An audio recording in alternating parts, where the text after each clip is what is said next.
नमो नमः। आज हम आपके सामने प्रस्तुत कर रहे हैं साहित्य दर्पण के चतुर्थ परिच्छेद का वर्णन। कारिका मैं आपको पढ़ा चुकी हूँ इससे पूर्व कक्षा में। आज मैंने चतुर्थ परिच्छेद में दिए गए ध्वनि के भेद को सारांश रूप में आपके सामने प्रस्तुत करने का निश्चय किया है, तो वही मैं आपके सामने प्रस्तुत कर रही हूँ। उस ध्वनि के भेद को मैं आज आप लोगों के सामने एक रेखा चित्र के माध्यम से प्रस्तुत करूँगी। देखिए, रेखा चित्र मेरे द्वारा बनाया गया है।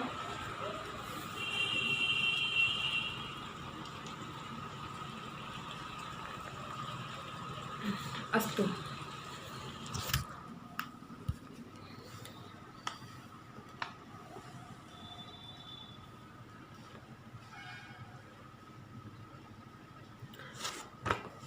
देखिए, साहित्य दर्पण के चतुर्थ परिच्छेद में सबसे पहले साहित्य दर्पणकार ने काव्य के दो भेद किए हैं। ठीक है, कारिका में दिया हुआ है वहाँ पर, तो आपको प्यार कारिका में बताया था। आज साहित्य दर्पण में सबसे पहले काव्य के दो भेद किए गए हैं। तो वो दो भेद क्या हैं? पहला किया है ध्वनि काव्य और दूसरा किया है गुणीभूत व्यंग्य काव्य। ध्वनि काव्य को ही उत्तम काव्य भी कहा जाता है, ठीक है, और गुणीभूत व्यंग्य काव्य को मध्यम काव्य कहा जाता है। तो उन्होंने जो ध्वनि काव्य है वो किसे कहा?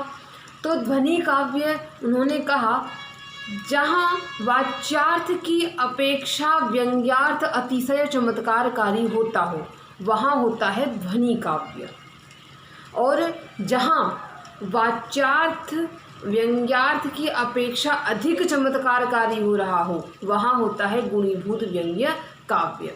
गुणीभूत व्यंग्य काव्य की दो कोटियाँ हैं। एक तो जहाँ वाच्यार्थ व्यंग्यार्थ से उच्च कोटि का हो, चमत्कारी अतिशय चमत्कारकारी हो रहा हो, वहाँ भी गुणीभूत व्यंग्य काव्य होगा। दूसरा कोटि वो होगी जहाँ वाच्यार्थ और व्यंग्यार्थ दोनों समान कोटि के हो रहे हों, तो भी वहाँ पर गुणीभूत व्यंग्य काव्य इन्होंने स्वीकार किया है। तो काव्य के सबसे पहले इन्होंने दो भेद किए, ध्वनि काव्य और दूसरा गुणीभूत व्यंग्य काव्य। इसके बाद इन्होंने ध्वनि काव्य के भेदों का वर्णन करना आरंभ किया। सबसे पहले इन्होंने ध्वनि काव्य के दो भेद किए। कौन सी ध्वनि दो प्रकार की बताई इन्होंने?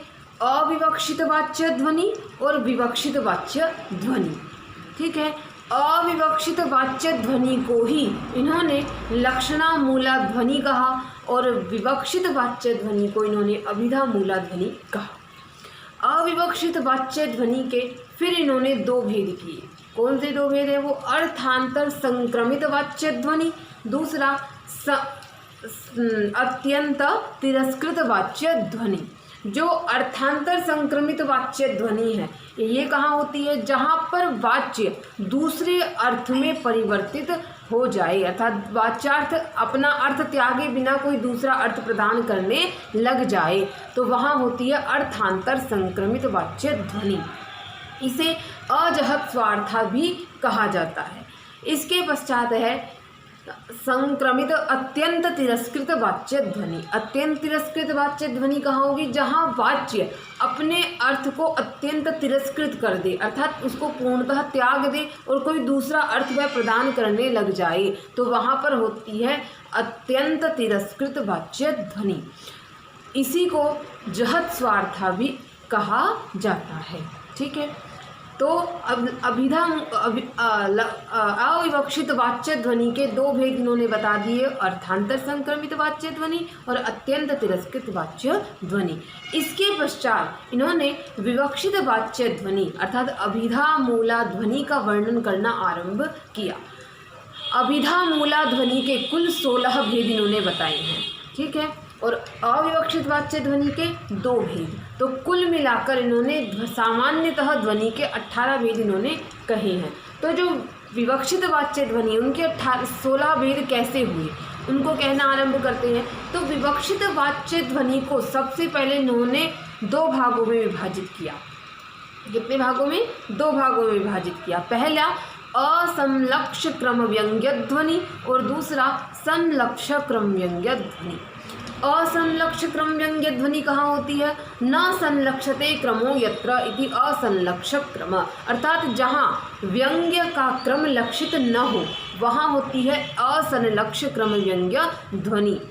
इसका इन्होंने एक ही रसादि करके भेद माना, क्योंकि रसादि का यदि भेद करेंगे तो अनंत होने के कारण इनके भेद करना संभव नहीं है, इसलिए इन्होंने रसादि करके एक ही इसका भेद किया है। इसके बाद आती है संलक्ष्य क्रम व्यंग्य ध्वनि। संलक्ष्य क्रम व्यंग्य ध्वनि कहाँ होगी? संलक्षते क्रमो यत्र, जहाँ वाच्यार्थ के बाद जो व्यंग्यार्थ प्राप्त होता है उसका क्रम जहाँ लक्षित हो रहा हो वहाँ पर होती है संलक्ष्य क्रम व्यंग्य ध्वनि। इस संलक्ष्य क्रम व्यंग्य ध्वनि के इन्होंने 3 भेद किए, शब्द शक्तियुत ध्वनि, दूसरा अर्थ शक्तियुत ध्वनि, तीसरा उभय शक्तियुत ध्वनि।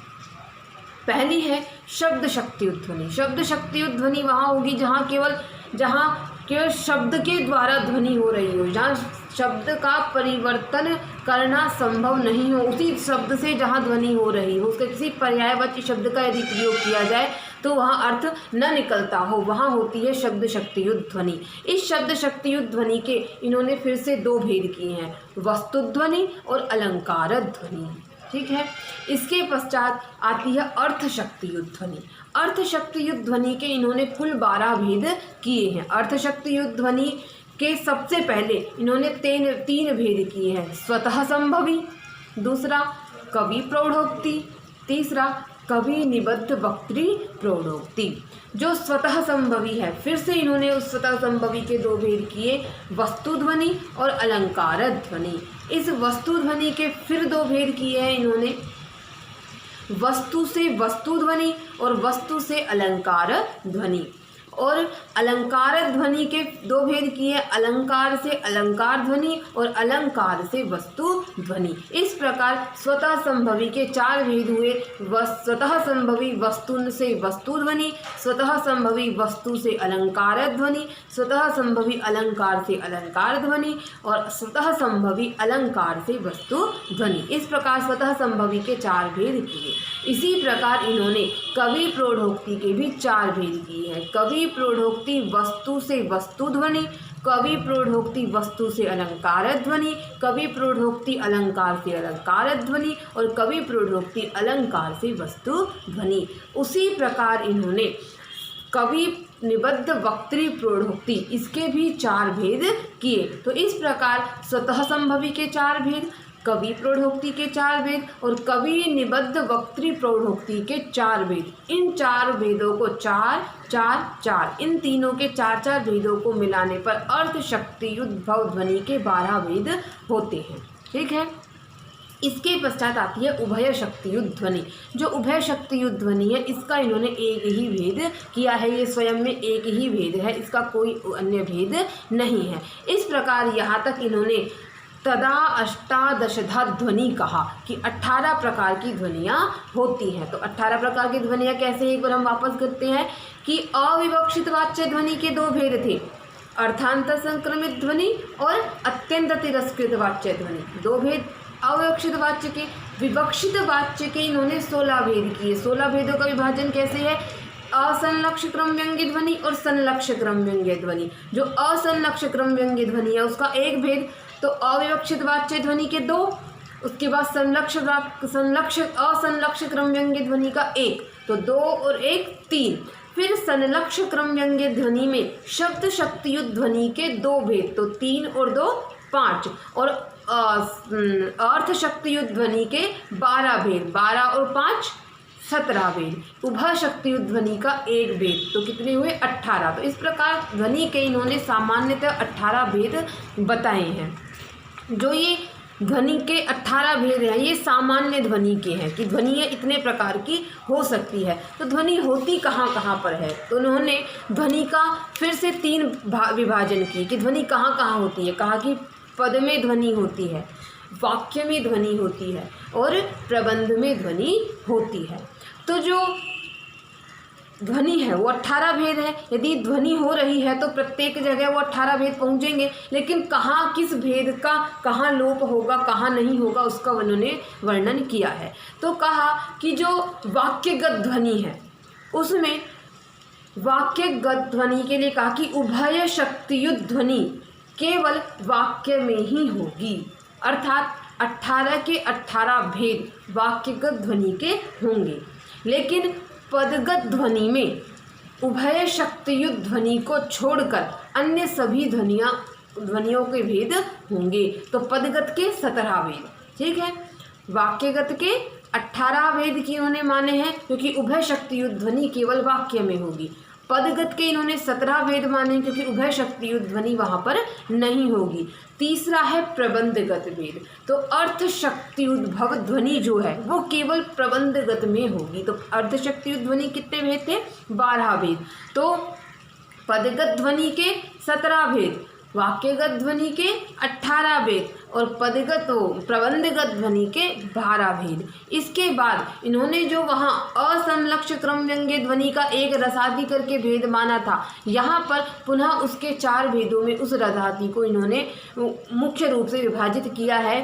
पदांश, वर्ण, रचना, प्रबंध और स्फुट इत्यादि करके इन्होंने 4 भेद वहाँ पर माने हैं। तो 18 भेद वाक्य के, 17 भेद पद के, प्रबंध के 12 और 4 भेद असमलक्ष क्रम व्यंग्य ध्वनि के। तो कुल मिलाकर ये हो गए 51 भेद। तो इन्होंने ध्वनि को तदेवं 150 भेदः तस्य ध्वनिर्मतः ऐसा कहकर इस ध्वनि के 51 भेद फिर से स्वीकार किए हैं। अर्थात पहले ध्वनि को सामान्यतः 18 भेदों में विभाजित किया, उसके बाद ध्वनि को पदगत, वाक्यगत और प्रबंधगत इन 3 भेदों से विभाजित करने पर 51 प्रकार की ध्वनि फिर से विभाजित की। तो अब इसके बाद इन्होंने ध्वनि के भेदों को आगे बढ़ाया।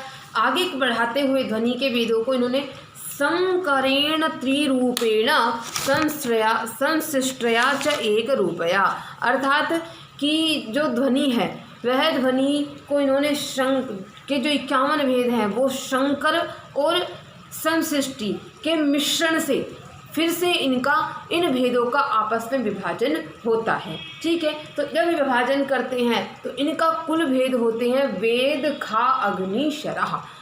वेद, खा, अग्नि, शरा। तो यहाँ पर सांकेतिक रूप में ध्वनि के भेदों का यहाँ वर्णन किया है। तो वेद है, जो वेद है वो कितने हैं? 4। ख अर्थात आकाश कितना है? 0। अग्नि कितनी है? 3। और शर अर्थात बाण, कामदेव के बाण कितने प्रसिद्ध हैं? 5।